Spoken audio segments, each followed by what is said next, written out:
Ce message est pour le président du Vatican, Monsieur François le Pape. Savez-vous que ces 4 dernières années, la RDC a enregistré un taux élevé de familles au Kasaï, la région d'où Monsieur Tshilombo, le président nommé de la RDC, est originaire. Jusqu'à présent, aucune prise en charge de l'État n'a été adressée aux familles touchées, ne serait-ce que 100 000 $.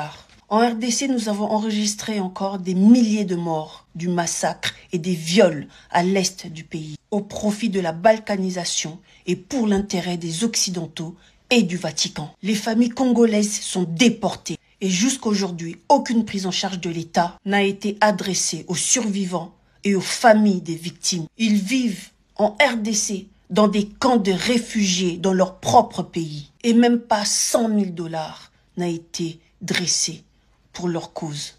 Des terribles inondations ont frappé la nation, traînant des centaines de morts. Les familles, jusqu'aujourd'hui, se retrouvent sans toit et vivent dans des rues avec des enfants de bas âge. Et jusqu'aujourd'hui, aucune aide de l'État, ne serait-ce que 100 000 $.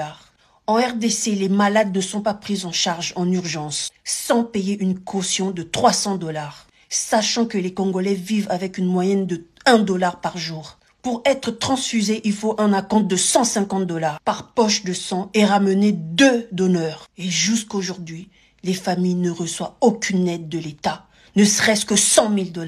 Dans un pays où le taux d'incidence de la pauvreté est de 80% et le taux de chômage à 84%. Mais pour votre arrivée, Monsieur François le Pape, un podium de 1480 mètres carrés avec ascenseur et toilettes de luxe sera construit pour un coût d'environ 15 millions de $.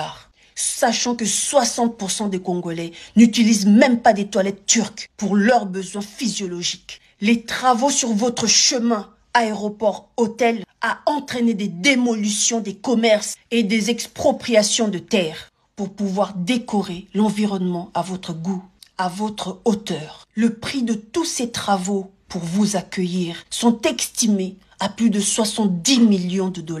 Sans compter les cadeaux que vous allez recevoir, l'or, diamants et j'en passe, comme d'habitude.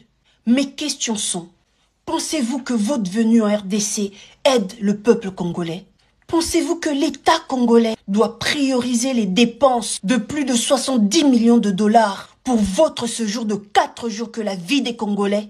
Aurez-vous fait la même chose au Vatican pour accueillir Fumu Kimbangu? Pensez-vous que vous êtes plus important que les enfants qui souffrent de famine au Kasaï? Êtes-vous prioritaire que les réfugiés congolais à l'est de la République? Êtes-vous supérieur et prioritaire que ces malades qu'on refuse les premiers soins pour 300 $? Ou ces morts qu'on refuse l'entrée à la morgue pour 15 $?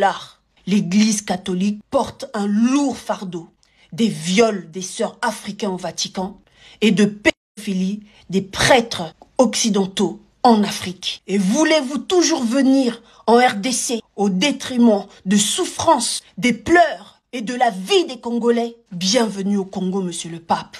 Peuple congolais, nous ne sommes plus au temps de l'esclavagisation spirituelle du temps colonial. Considérez-vous comme des hommes dignes, respectables et respectés, et non pas comme des esclaves qui se préparent à accueillir leur maître. Boycottez la venue du pape. N'allez pas l'accueillir. N'assistez pas à ses discours ni à ses messes. Et si vous y allez, n'oubliez pas les tomates.